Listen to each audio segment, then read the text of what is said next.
Seja bem-vindo a mais um Band Entrevista. O programa de hoje vai falar sobre desastres naturais e meteorologia. O convidado desta semana é o coordenador-geral de operações e modelagens do CEMADEM, o Centro Nacional de Monitoramento e Alertas de Desastres Naturais, Marcelo Cellucci.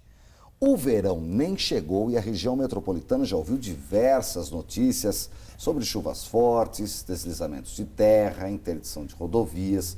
No Rio de Janeiro, um deslizamento de terra e pedra, principalmente, matou cerca de 15 pessoas há poucos dias. Aliás, histórias tristes de desastres naturais não faltam. O mesmo Rio de Janeiro teve em 2010, 2011, teve o Morro do Bumba, teve a região serrana, e se for mais atrás, tem a tragédia de Caraguatatuba de 1967. Comigo, em mais uma semana no Band Entrevista, o jornalista Elcio Costa. Obrigado, Elcio, pela presença. Gostaria de agradecer ao meteorologista Marcelo Cellucci, nosso convidado desta semana. E eu gostaria de começar, Cellucci, que o senhor explicasse para o pessoal que está em casa como é que funciona o CEMADEM, porque o povo não consegue entender que um centro de monitoramento de desastres existe no Brasil há 7 anos e a gente viu, infelizmente, aí, o mais recente, o caso de Niterói, com 15 mortes. Como é que funciona o CEMADEM, até onde ele pode ou não ajudar nesse tipo de ação? Obrigado pela presença. Muito obrigado pelo convite. O CEMADEM nasceu a partir de uma grande tragédia. Na verdade, no ano de 2011, houve aquela grande tragédia no Rio de Janeiro, na região serrana. Aí o governo, na época, pensou que a meteorologia só não tinha todas as respostas, até porque para aquele dia a previsão de chuva tinha sido correta, só que isso não permitiu salvar pessoas, né? Muitas pessoas morreram. Então foi percebido que precisava uma coisa mais a nível nacional, envolvendo vários órgãos, vários ministérios. Foi criado um plano nacional que tinha 4 eixos principais, 2 mais tradicionais, a resposta aos desastres, apertrechar as defesas civis.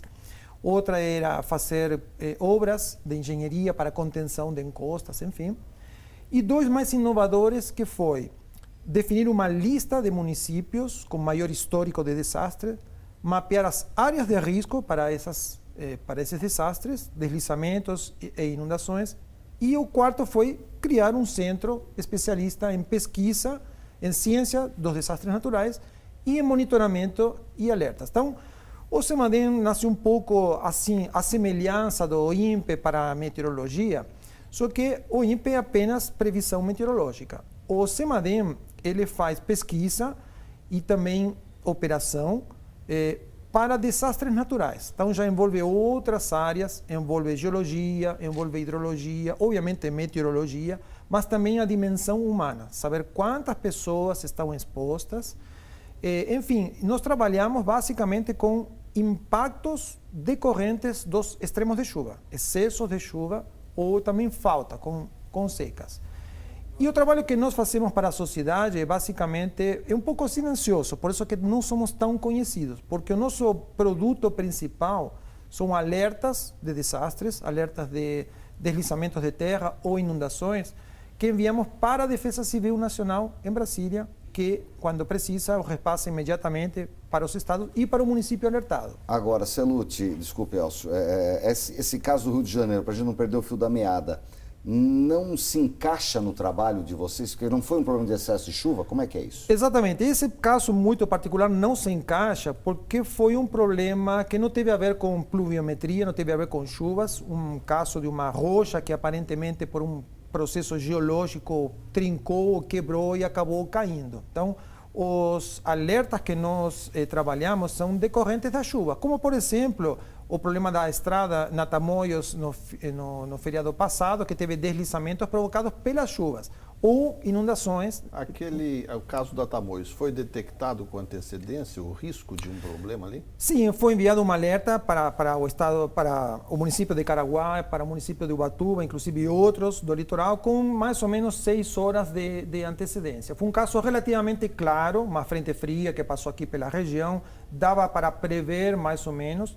Nós trabalhamos com limiares críticos de chuva, né? A partir de um determinado volume de chuva dos últimos dias e das últimas horas, você entra numa área de criticidade para deslizamentos. Então, nós vamos monitorando as precipitações, as passadas e as prováveis futuras, e quando isso passa um determinado parâmetro crítico, nós enviamos o alerta, obviamente antes de atingir aquele valor. Então, esse foi um caso de sucesso. Eu gostaria de entender como é que funciona a cadeia de informação a partir da identificação de um problema. Por exemplo, no caso das chuvas registradas No Alto da Serra. no Alto da Serra, por exemplo, que avisou Caraguatatuba, avisou Ubatuba, e também a concessionária Tamoios, ela fechou a estrada durante um período. Como é que funciona a informação? Detecta o problema, como é que é a cadeia de informação até ter um resultado prático? Há diferentes cadeias. O nosso cliente, digamos, final é basicamente a Defesa Civil e alguns outros tomadores de decisão, mas o nosso alerta vai para a Defesa Civil Nacional, que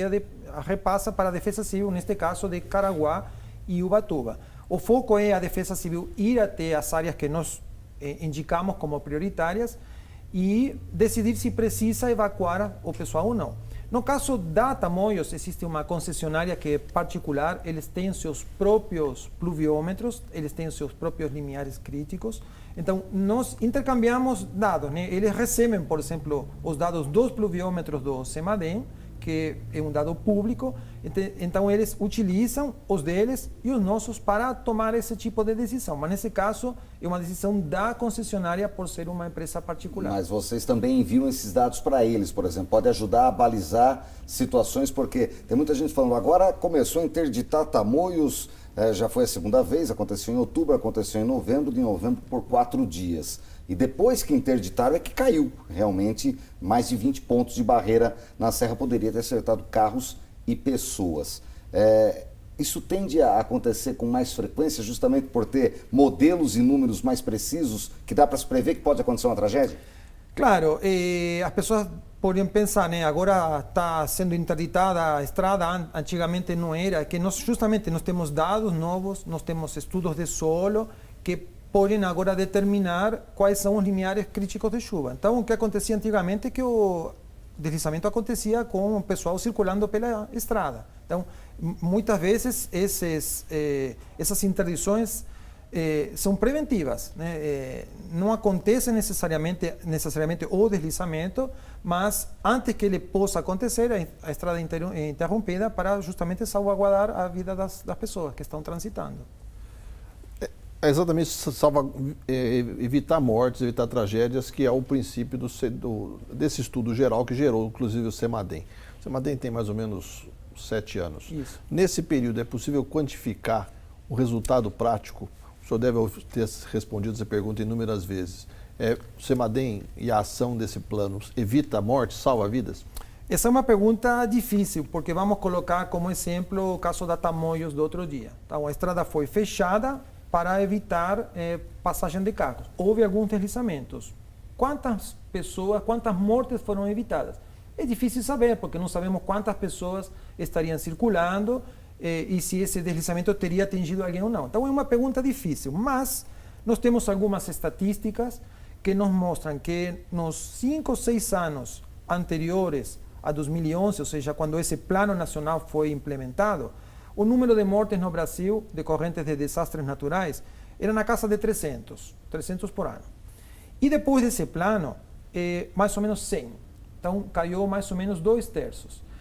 Isso não é, claro, só pelo trabalho do CEMADEM. Existe toda uma corrente onde o CEMADEM é um dos elos. Está o trabalho muito importante da Defesa Civil, do governo que apoia com dinheiro, com a rede de pluviômetros, com a CPRM, o Serviço Geológico do Brasil, que foi e mapeou todas as áreas de risco, o Ministério das Cidades. Enfim, há todo um plano realmente que envolve muitos ministérios.